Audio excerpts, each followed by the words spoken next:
All right, so Kevin Clark's joining us. Kevin, thanks for joining us, man. I'm so happy to be here. I'm so happy about football season. I'm so happy to join you guys. I mean, there's actual things to talk about, which I'm thrilled about. There's a lot to talk about, especially, we're finishing up today, so September 14th, September 13th. We had an unbelievable Monday Night Football game as we're all recovering here with our morning coffee and getting started. We'll talk about that in a little bit, but an unbelievable finish with the Raiders and the Ravens, only in Vegas fashion. And they're really kind of opening day there with fans in the stands. But I want to talk about something that happened this weekend. Miami football, your alma mater, got their first win. Oh, come on. And we're going to talk about Miami. I want to hear your thoughts on Miami. And full disclosure, one of my best friends in football, a man that's done a lot for me, is their strength coach down there. And he's one of the best in the business. My first TV interview when I was working Temple Media, sideline reporting, doing a bunch of things for radio and Temple Media, was with Manny Diaz when Manny Diaz was the Temple head coach. Wow. Yeah. So I'm a supporter. I'm not a hater per se on like Manny Diaz for leaving. People like hate him at Temple for it. Oh, right. It's a business. I get it. That's you don't hate the player, hate the game. That's how it goes. Also, would have been better if he stayed 5 months on campus and took the job in January. It's just, it doesn't, the college football, it's a turnstile thing anyway. So I can't imagine being that upset. So your roller coaster ride with Miami started where? Started when? And then where is it at now? Okay. So big picture, I grew up in Orlando.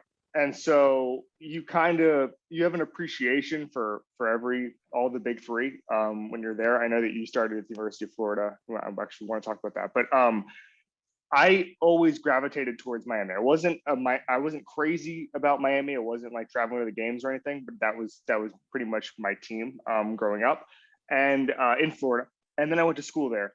And one of the reasons I went there was because they had a good football program. But unfortunately, that was the Randy Shannon era, and they no longer had a good football program. So it's like, wait a second.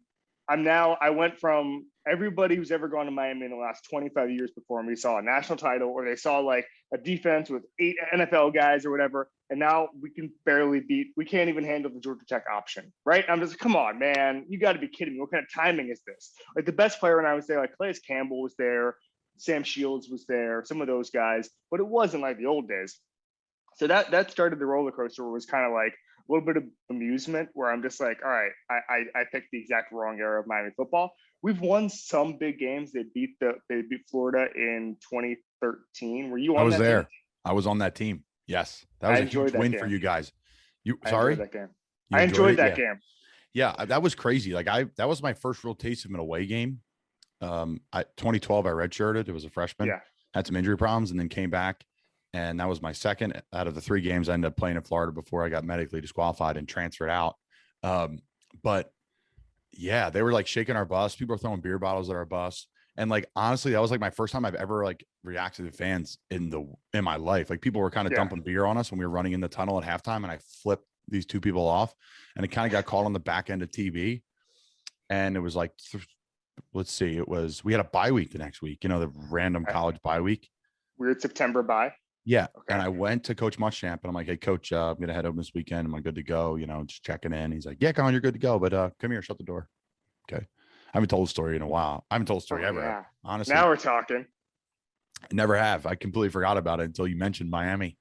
And he's like, I was behind you there when you ran off the field at halftime. I'm like, what's the problem, Coach? It's like, you were flipping the fans off, running off the field. Pretty unprofessional. No, you're way above that. You should not be doing that. We're not going to do that again, right? I said, yes, Coach, it'll never happen again. He's like, all right, man, have a great weekend. So I love Will, man. He called it how it was. But yeah, that was young. That was a 19-year-old, whatever. It's crazy. Almost 10 years ago at this point. But yeah, that's time amazing. flies. Yeah, wow. Okay. That's great. I'm glad I brought a random 2013 Florida Miami game up. So then now everything is shaded. Like they beat, they had the 2017 Orange Bowl season. They beat Notre Dame. Obviously, they beat Florida State every year now.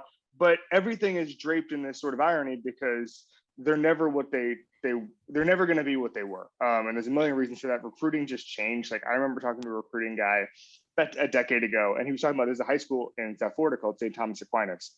And it's where the Bosa's went. It's where Michael Irvin went. I mean, and also like 20 other NFL guys, right?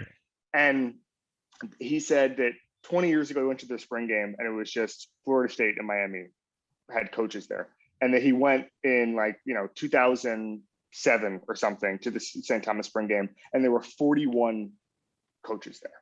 And he's like, that is how everything changed. That's why Miami's never going to be good again, is that if they can't just go into these high schools anymore and say, I want this kid, because all of a sudden Louisville's there, and all of a sudden North Carolina's there, and leave Florida and Florida State out of it. It's Alabama, Ohio State, Clemson. Like, that's the thing that's changed, is these guys head coaches can get on a private jet and be at a Miami Central high school game very, very quickly.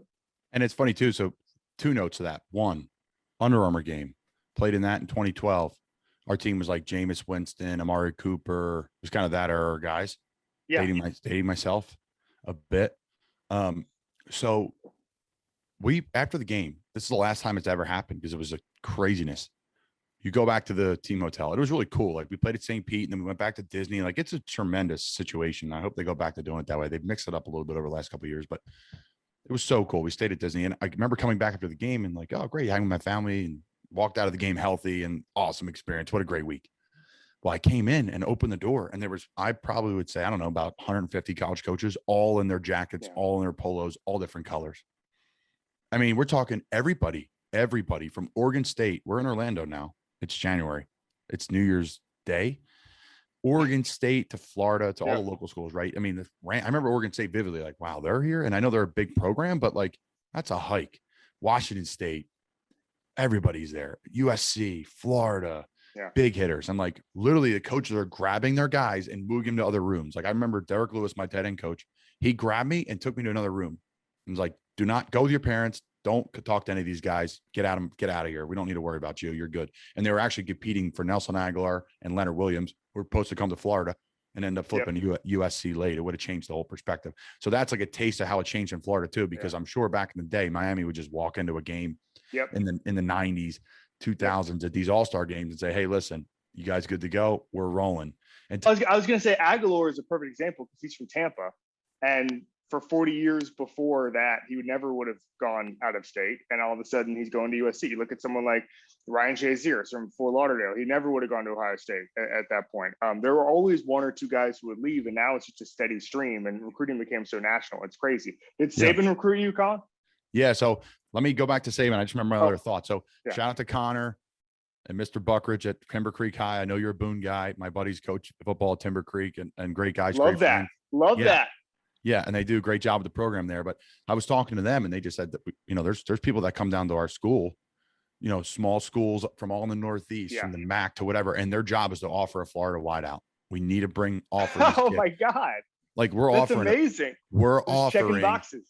We're checking the box of we're going to offer one of these guys from down here. And I played at Temple. Our whole wideout core at one point in time, give or take 2 or 3 of them were Florida guys. Now, very good. Ventel Bryant's been in the NFL. Randall Jones is a Temple now, and he's a super senior, and he's a great player. But they're Orlando, they're Tampa. So that was unique. When he told me that, I was like, wow. He's like, yeah, we have coaches come through all the time. Like, hey, who's your sophomores? Like, who your freshmen coming up? Like, I want to get them on our radar now because we're a MAC school or we're wherever, and we need to offer a guy. And then Saban did recruit me. Yes. So I actually was telling the story on another podcast the other day. And then Justin, you can pop up next here and ask the next question here as we roll. And so I went to a big school outside of Philadelphia here called Archbishop Wood. Kyle Pitts went there, to put in perspective. Now we're talking. Used to be Colin Thompson went there. The undrafted tight end who played for the Giants for like 2 weeks and had emergency appendectomy and got cut, and his career was over. Now it's Kyle Pitts went there, the highest drafted tight end of all time. So were you the best player there until like 2 years ago? We were always been loaded. Okay. I was probably the most successful, but I wasn't the best player there on that team. Like we had probably 40 guys go Division I over a 4-year stretch. 5 state titles in 10 years. Tons of success there. And now we have 4 players in the NFL, which is really cool and exciting for us. So, but yes, Nick Saban did recruit me. I was at a lift, and like, I think we were lifting in like March. I remember getting pulled into the room and Nick Saban being like, hey, Colin, my head coach being like, hey, Colin, Nick Saban's on the phone. whoa, like this is chaos. Like what? And he's like, hey, Collins, Nick Saban, Alabama. I'm like, I know you are, coach. Appreciate you calling me. And he's like, hey, man, let's Skype. This is where it was in the world. And he's like, let's Skype as much as we can and let's stay in touch. And, we kind of never did. Like they sent assistant coaches up there to be in touch with me and a lot of different things. But, it wasn't like other schools that were like relentlessly recruiting. And that's fine. It wasn't like I didn't go there because of that. Honestly, their roster was just ridiculous. When I came down to it, Florida just had one tight end, Jordan Reed, and they were switching from a spread to a pro. So it was a no-brainer for me. But I'll kick it over to JA with a good question. Absolutely. What do we got, Jay? So I can't help but thinking, I see these 3 boxes on the screen. I can't help thinking that we kind of have our own little Manning Megacast going on right now. Yeah. Wow. Yeah. So who are you, Justin, if you're going to call the Manning Megacast? Oh, I would be the sheriff, without a doubt.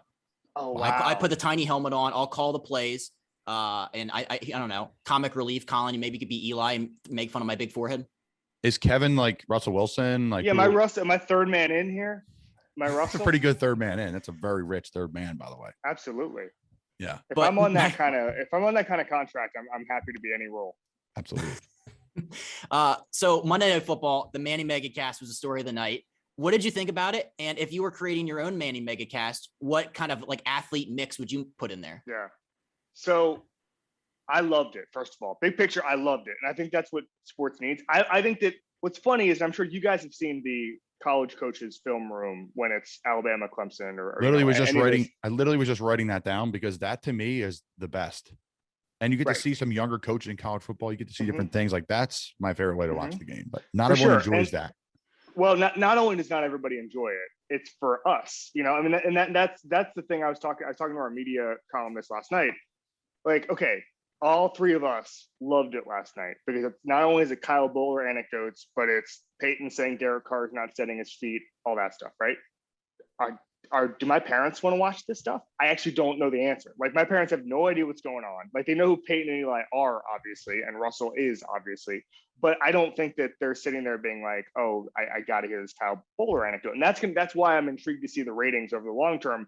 Is what happens that is there still a need for the traditional booth and stuff like that for more casual viewers? There's a reason why like 60 million people watch the AFC title game or the NFC title game when it's a big game.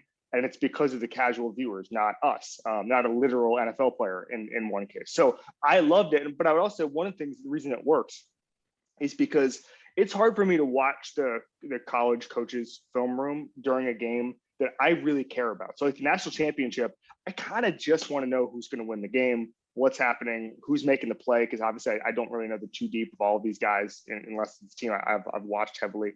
And so I think that for Monday Night Football, where the games are not as like none of us are our lives are not going to change based off of the Raiders Ravens outcome, right? So I actually think that works in that regard. But if it's a Super Bowl or if it's a playoff game, maybe like a 2-minute anecdote doesn't really pay off, So I loved it. I'm worried now that every network is just going to try this, and it's just going to be like every single any athlete who's ever told a joke is going to get their own broadcast.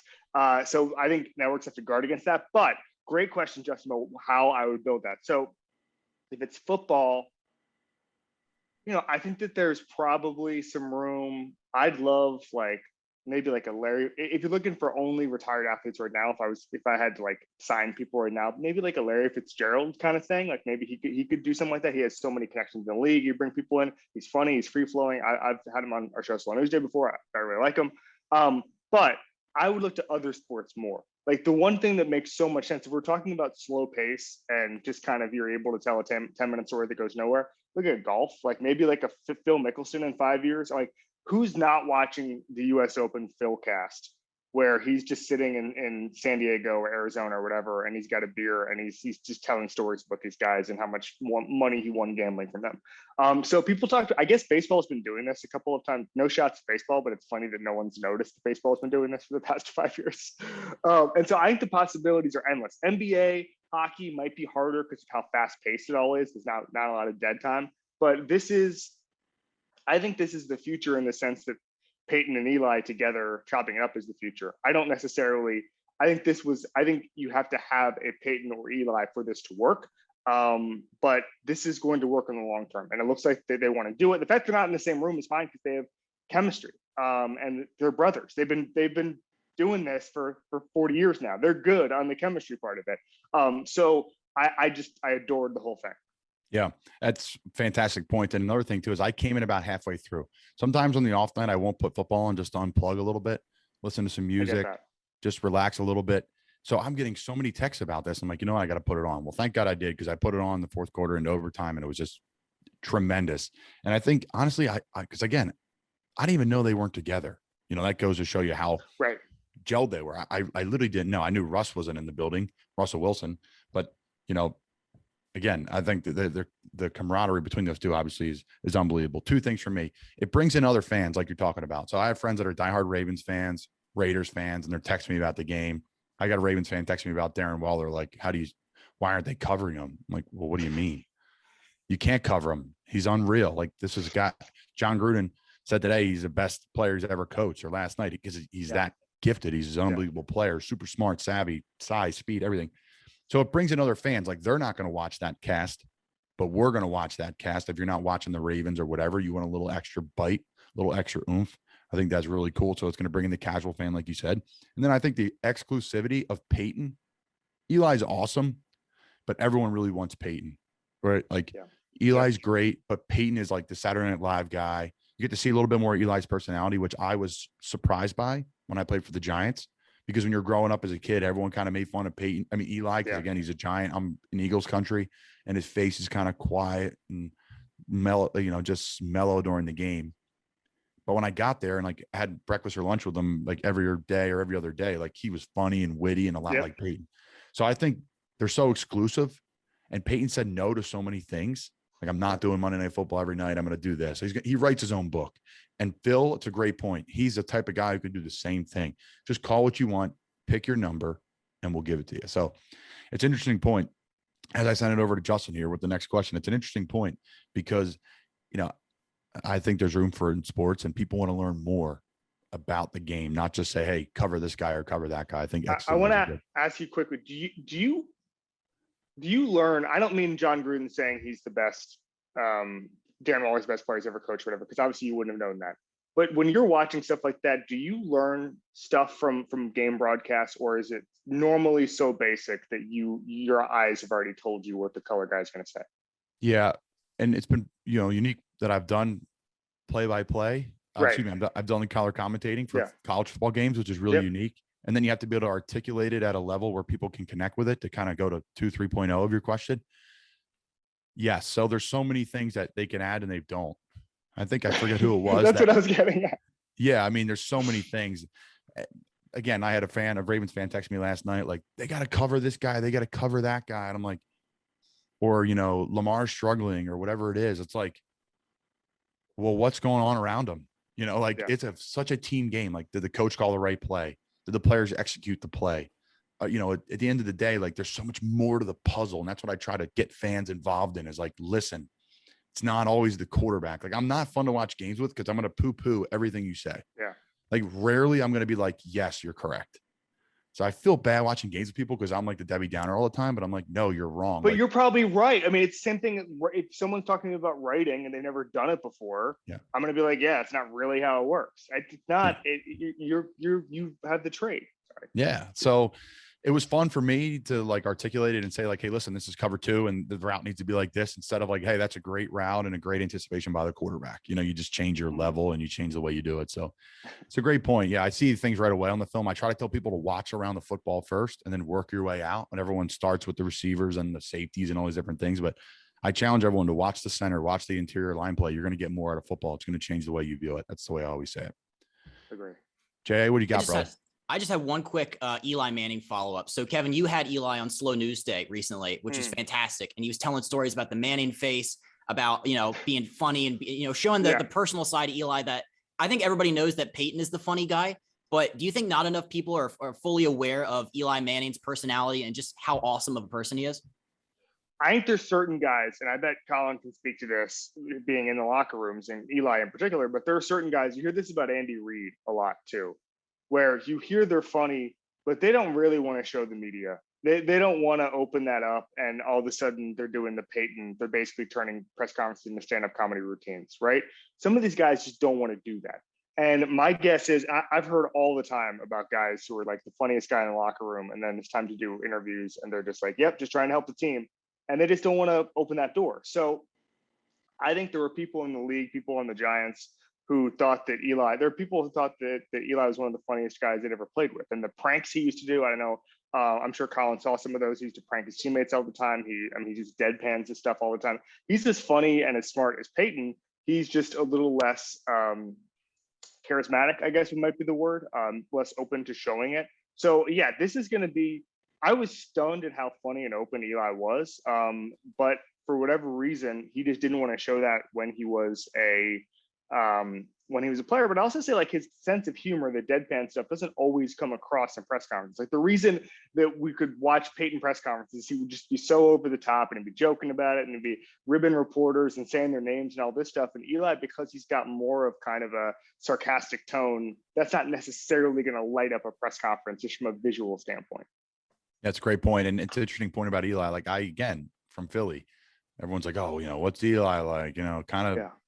Kind of dopey, or whatever the word that Eagles hater will use. And I'm like, honestly, he's so dialed in, and he's so funny and so witty. And, it was really cool getting to know him. It really was. Peyton's just a different personality, and that's just normal in human beings, but we expect certain things from our quarterbacks. We expect certain things from our players and et cetera. When you're a fan trying to take it in, you want, you can't always get what you want. And it's never going to be perfect. Peyton Manning, a Tom Brady, like, that's not normal. And I want to transition to Aaron Rodgers, a guy that you've covered, talked to a bunch. Yeah. What's Aaron like? Someone that you've gotten to know. He's obviously an interesting personality, a very, very intelligent human being. I know some coaches that say he's the smartest person they've ever been around, period, not just player. What are your thoughts on Aaron? So I think he's one of the most interesting people I've ever interviewed, because he can talk about anything. Television, movies, cover two. He understands football in a way that is not normal. And it was funny to me because this is obviously after they just lost by 35 points. And so it's one of the points I was going to make is that he knows so much about football that he can dabble in other stuff, and it's completely fine. And that's why I picked them to win the Super Bowl this year, is because I just felt like if anybody was going to be able to skip OTAs, show up on July 25th or whatever it was, and just start murdering defenses, it'd be Aaron Rodgers. I don't know what the hell happened there on Sunday against New Orleans. But what I think is interesting about Aaron Rodgers is that he is just unfailingly, I don't know, he's unfailingly honest when you ask him a very pointed question. And that, to me, differentiates him between everybody else. Every other franchise quarterback, I could say, in the NFL, is a lot of them, you can see the wheels turning, and they're saying, how is this going to get aggregated? Is this going to get, taken out of context? What is the backup tackle going to think about this? What is my coach going to think about this? And when you ask Aaron a question, he answers it. And I would also say, Colin, that the younger generation is more like that. Like Mahomes is like that. Baker is like that. And I think that there was a generation, and I'm sure you've been around some of these guys, Matt Ryan, Matthew Stafford a little bit. These guys were Tom Brady clones, man. Like, they did not want to say anything to upset the team.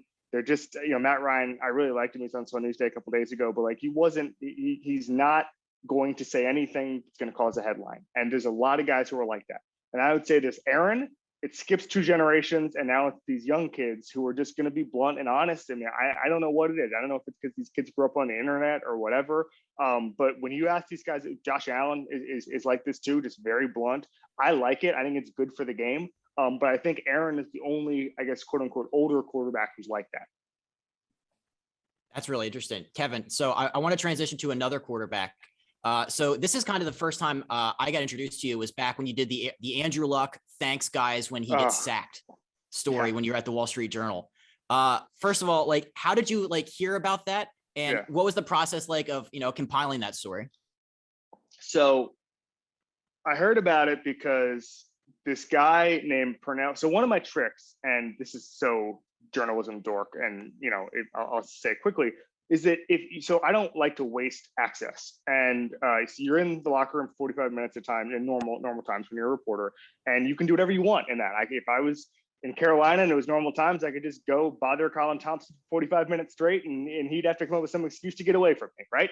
And so when I'm in a locker room, I just like to go up to guys, just take 30 seconds of their time and just kind of collect anecdotes. And so, hey, if there's a pass rusher who's a veteran, I'll just go up to him and just, hey, if Mahomes is starting 7-0, I'll just say, hey, what's it like to go against Mahomes? And just see if there's a story there, and just put it in my tape recorder, and you just never know when you're going to use it, right? And so I was doing that. I was working on something else in Baltimore in 2014, and I saw this guy, Pernell McPhee, who's the man, and he'd played a lot. He was a funny guy. And so I went up to him and I was just like, hey, a couple quarterbacks, just asked him about it. And he mentioned that the two funniest quarterbacks to sack were Phillip Rivers and Andrew Luck. Phillip Rivers, because he could not stop talking trash, even like he would be like, horizontal on the ground and there'd be three guys on him and he would just be relentlessly talking trash to the pass rusher. And they loved that. They loved that.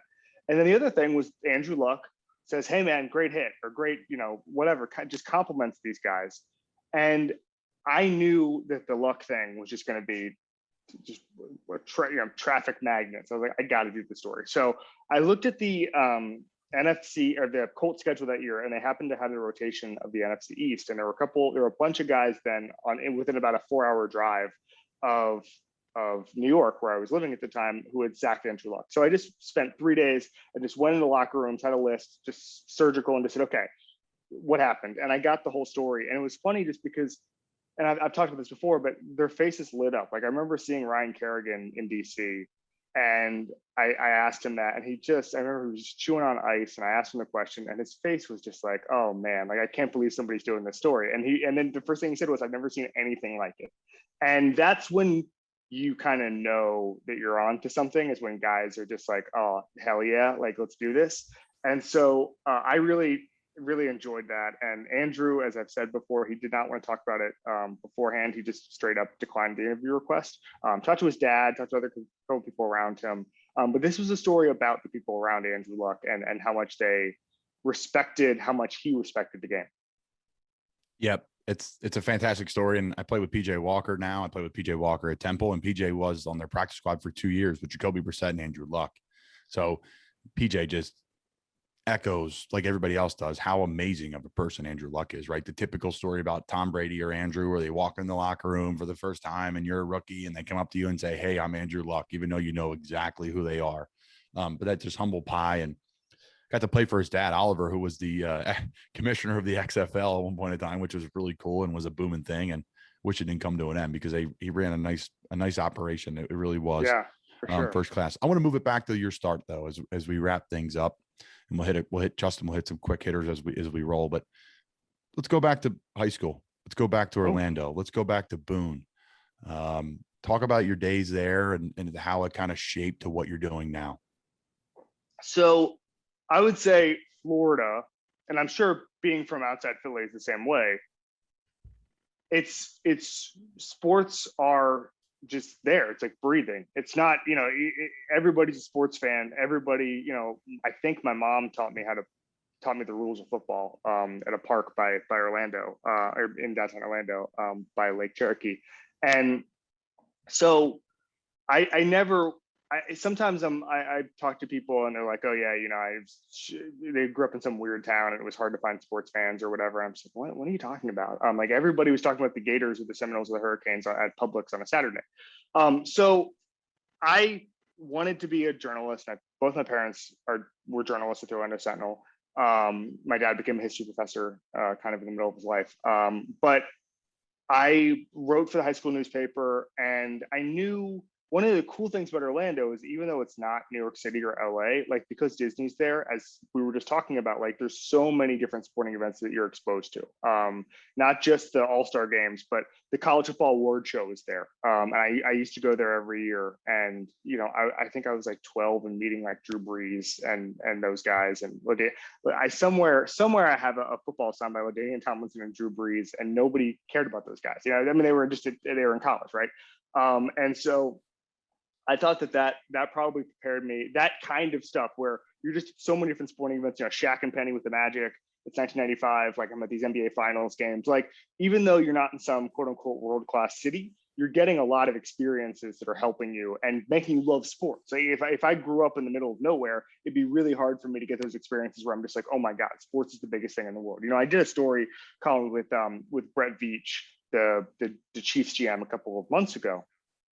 And I asked him, like, what's the biggest thing that ever shaped you? And he was talking about that he went to a Pennsylvania high school football game when he was 9 years old, and he saw this guy named Gary Brown, who's like apparently one of the best Pennsylvania high school players of all time.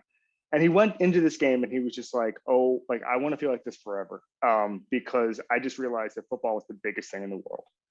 And I don't know if it's necessarily football or as much as all sports for me, but I just developed a deep, deep, deep love for football, for Orlando Magic basketball, for, I really like golf, combat sports, all that stuff.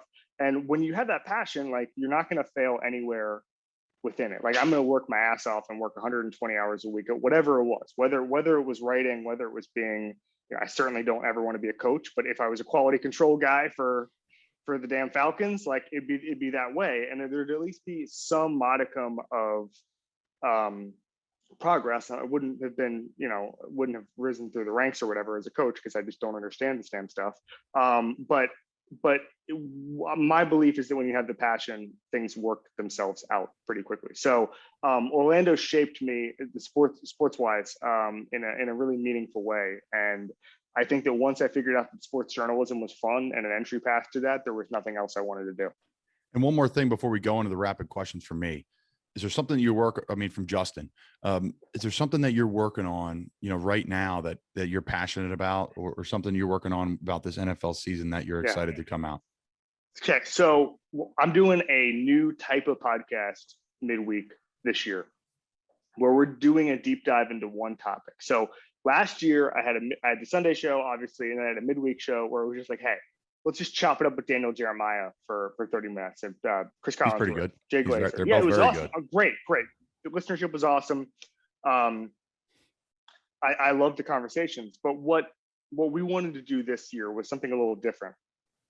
And so we're just diving into one topic. And that to me is exciting because you have to really think about something for a long time, for as long as you can, because you need to do 45 minutes on it. So like last week, we had 4 of the smartest people that I know, all 4 of them journalists, and 1 Pro Football Focus data guy, Eric Eager, who's a genius. And I just wanted to do who can beat the Chiefs, like who in theory can beat the Chiefs. And the first part of that was, how did the Chiefs get to a point where they were such a juggernaut? And not just they drafted Patrick Mahomes, but like, what is this? And Eric was talking about how by week 3, the Chiefs have more scheme diversity just statistically than anybody else. They just run more different looks and plays than anybody else. And it's stuff like that where you're just teaching people about football. And the second half is just like, who's equipped for this? I was talking to Brandon Bean a couple of weeks ago in Buffalo, and he was talking about how they basically built their draft around the idea of stopping the Chiefs. And is that actually going to work? Is that a good idea or a bad idea? I don't know. And so later today, we're going to do something on whether or not defenses can ever catch up to offenses again. We're going to have an ex-NFL player on. We're going to have another journalist on who studied it. Like, we're going to get so many different perspectives. And so I think when you're forced to say, like, I'm going to dig into this to the point that I'm going to spend 45 minutes on it, you think about football differently. It's not just surfacey, hey, what's wrong with the Packers? Like, you're going to get that elsewhere. And so that's kind of what I'm thinking about this year. Wow. I'm going to cut Justin off again here, because that's unbelievable. And by the way, there's nothing wrong with the Packers. I think they'll be okay.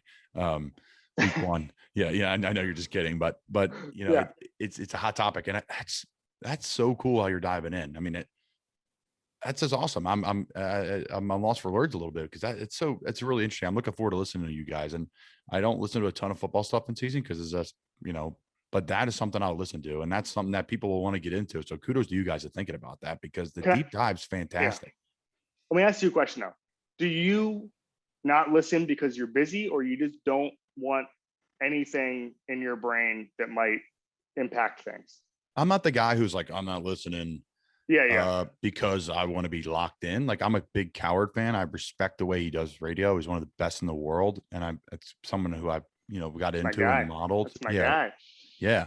So, yeah, I know he's a big fan of yours and things like that. So, I just don't listen because there's a lot of drama around it. It's not a lot of real stuff. So that's exactly what you're doing. Is saying we're going to cut the drama. We're going to get into the real thing. Okay, what made Kansas City great? Okay, is offense ever going to come back? Right. And I'll answer that question. Is defense ever going to come back like it will? Defense is always here to stay, but it will never come back because the game will always be catered to keeping quarterbacks healthy because it pays bills and it health, sure, and all that's great and all, and longevity, but really it pays bills. Aaron Rodgers needs to play. Sam Darnold needs to play, for ratings and et cetera, obviously for wins. But at the end of the day, the NFL looks at it from a ratings perspective. Who can we keep healthy? The quarterback. 2, all the offense, all the penalties are all defensive based. All the fines are all defensive based. So it's going to be tough. The RPO stuff in college, right, where it all started. Yeah. You don't see a ton of it in the NFL. But you see a lot of it in college because of the wider field and the wider hashes. I'm going off here, but yeah, it's Nick Saban said I was watching a coach's clinic or something on Twitter, and I coached high school football, so I sent it to our guys. And his expectation, like 5-6 years ago, forever, and 20 years before that, was we're not going to let up more than 12 points a game. 5 years ago, he moved it to 19 points a game, right? So that's a touchdown swing. Might be 25 now. Yeah, right. So that's great what you're doing, man. That credit to you guys. It's a fantastic idea. I will be dialed in. Where can our listeners find that? Ringer NFL Show is the feed. So we do a Sunday night show, myself, Nora Princiati, and then Ben Solak and Stephen Ruiz. And it's a really cool show. It's a mixture of fun, scheme, deep, just sort of getting into stuff. I mean, it's really hard, as you know, Colin. We there was a moment on Sunday where Nora asked Ben Solak about the Steelers secondary play against Josh Allen. And he was just kind of like, I gotta be honest, I don't know. Cause I was just watching the TV copy, it's just like, I'm sure you, as on Sunday night, people probably asked you about the game that you played in, and the Panthers played in, and you probably just don't know because you haven't watched the film. So the midweek shows are the opportunity to really dive in and say, okay, this is what happened on a given game. And that's what's exciting to me is that Sunday night is tailored towards instant reaction when you haven't watched the all 22, and the midweek stuff to say, okay, I know everything there is to know, and here we go. Yeah, I love it. And I think too, the all 22, which is, again, for those that don't know, you can go to NFL Game Pass, you can buy the Game Pass, and you can watch literally the entire coach's film, which is really unique. So last year when I was building the offense for the high school team I was working with, I was screen recording plays and sending it to our guys so they can learn. And, now media people can see this. They can see what the players are watching and make their judgments instead of like, hey, it's the quarterback's fault when like 3 guys missed a block and like everyone else is double coverage. So yeah, it's really cool that the business of football is booming. It's only going to get bigger. We're starting to see these contracts now. That's a sneak peek of what the cap's going to be here in a couple of years. I hope I'm around for it, to be honest with you, Kevin. So Justin, let's send us off with some quick hitters. All right, Kevin. So you, of course, work for the Ringer. I'm a big Ryan Russillo fan. What's your favorite part about working with Ryan Russillo? Oh my gosh. So there's a couple things. One is this is kind of separate from it, but one of the things is like, I'm a huge Ryan Russillo fan too. And so when I'm on his pod and I know that something is coming, like I don't want it spoiled. So I'll give you good examples. He did a rewatchable today with Bill Simmons on the movie Warrior, which is a movie I love. Tom Hardy, UFC, all the things that I love. And we were just chopping it up the other day, and he was like, I've got a funny story about Warrior. And I was like, don't tell me. I just want to enjoy it on the podcast. I'm such a huge fan of those two guys together. Like I don't even want like to know the inside info if I know it's going to be on a podcast. Like I just want it to be presented to me and I can laugh when in my headphones. But I think Ryan, first of all, Ryan works his ass off in a way that is not typical of media members. And the amount of film that he watches I think that there's a lot of people at his level who don't, national radio hosts, that kind of thing. That to me is something special. And the amount of information he has, the amount of connections and sources he has is really amazing because, Colin, I'm sure you've heard, you just flipped on the radio before, flipped on the TV, and you're just like, wow, this person doesn't know anything. This person just not rooted in the game, or they're saying someone's a top 5 quarterback who just can't play anymore. And the reason that happens is because there's guys who are not paying attention to the sport, guys who are not talking to people in the sport, people who just don't update their information. My thing is the digging. Every like, 5 years. are you constantly, Yeah. like, are you constantly learning? Like, are you constantly trying to get more? Like, it's a lot of guys back who are to your not trying to knowledge, do that. look back at your knowledge like 10 years ago to now, you probably laugh at it. You're like, man, I thought I knew what I was talking about, and here I am.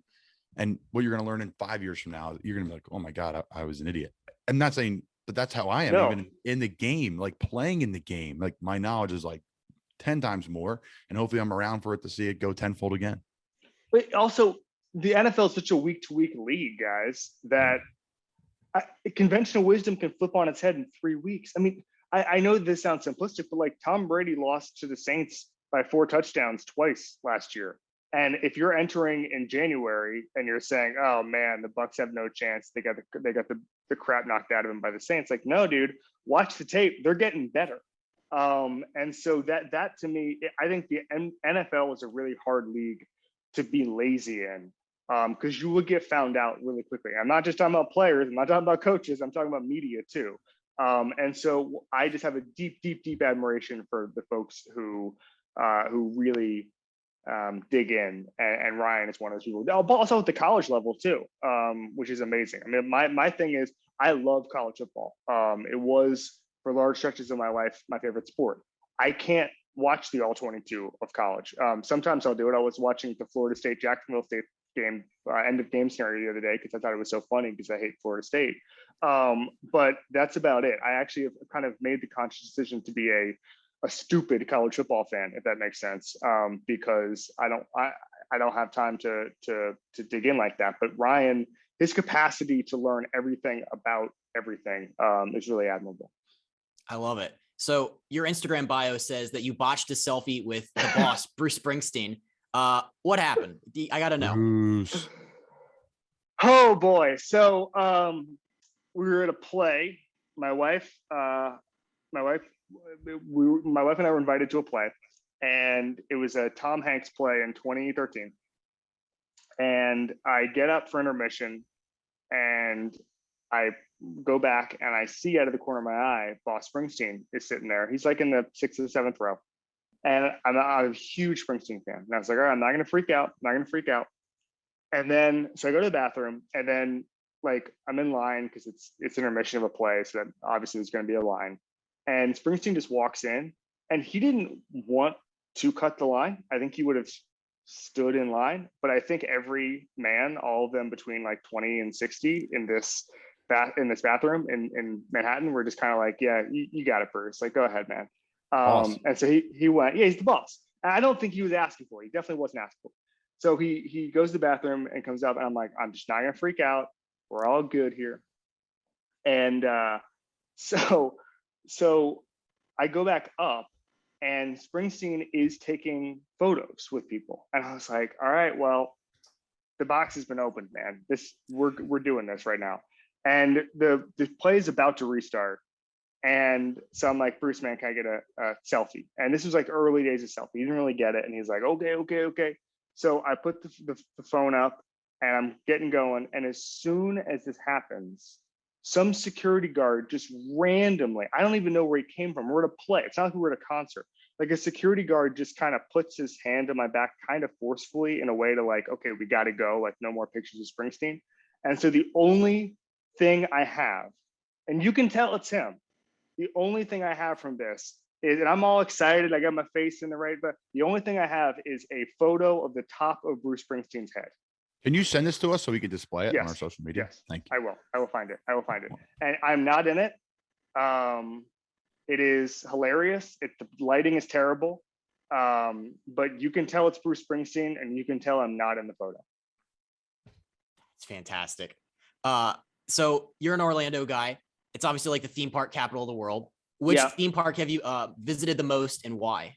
Okay, so easy question. So number one is Universal Studios.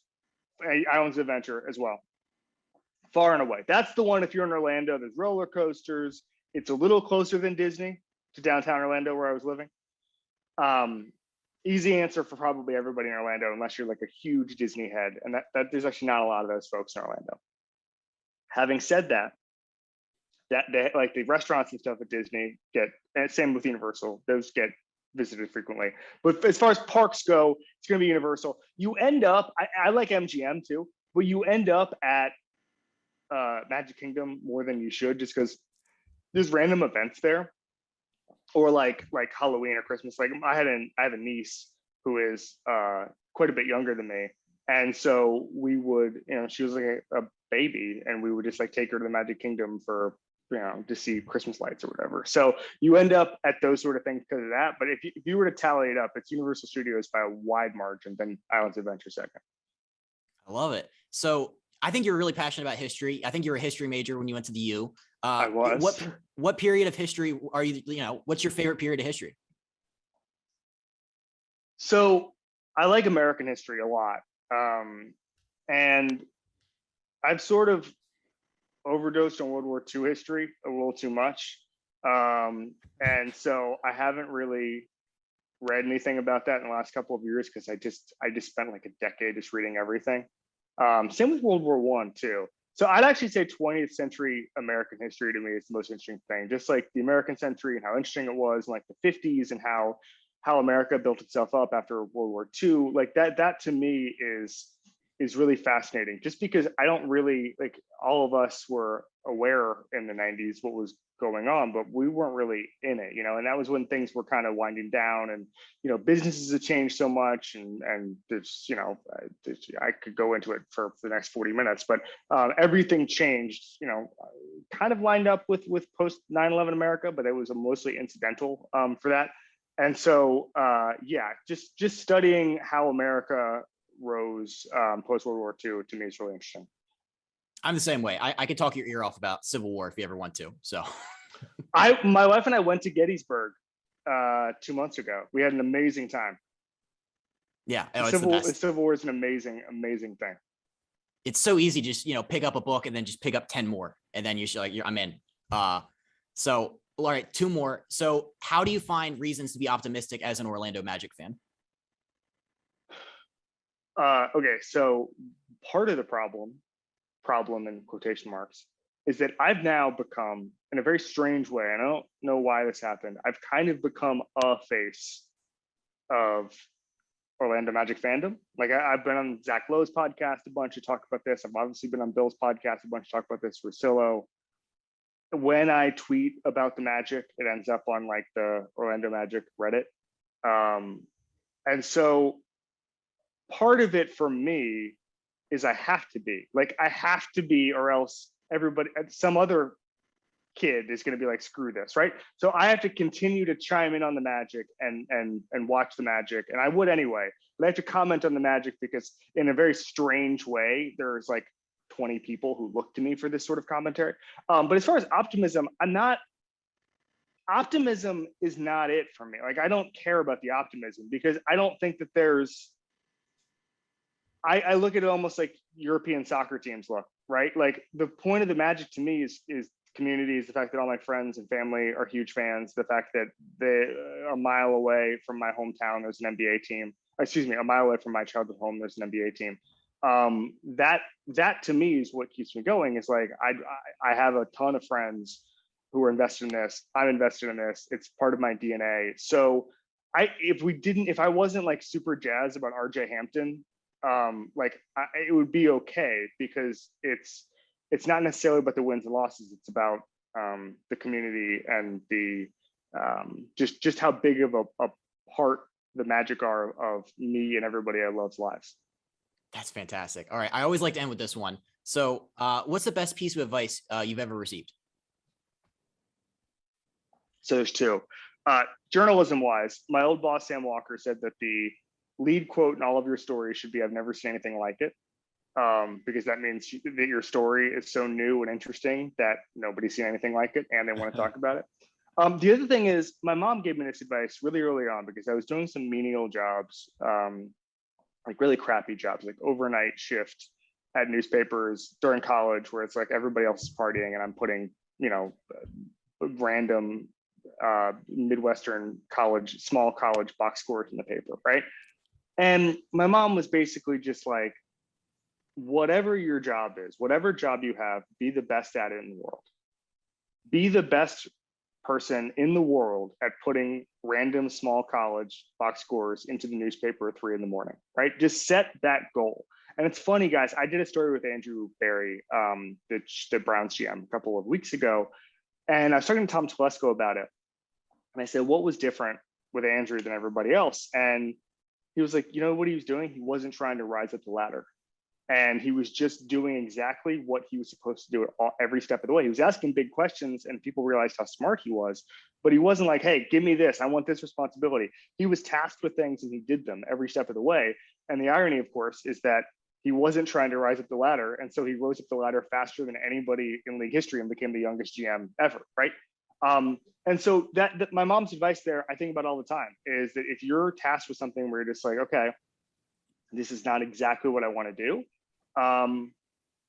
make it a challenge yourself and say like, okay, even though I didn't want to do this, even though I didn't want to write this random piece on a Friday night because it's breaking news, like I'm going to write the best version of it. I'm going to beat whoever my competition is. And if you make that a challenge, I remember I had an old boss, and when I started running, I lost a bunch of weight a bunch of years ago, and I had a boss who was just like, when you're working out, just try to set a personal record in something every single time, even if it's like, doing one more rep than you've ever done, or, hey, I've never ran backwards for 20 seconds. Let's just do that. Just get your mind on something. And so for me, the best advice is see the ball and hit the ball and do everything you can to crush whatever task is put in front of you, no matter what it is.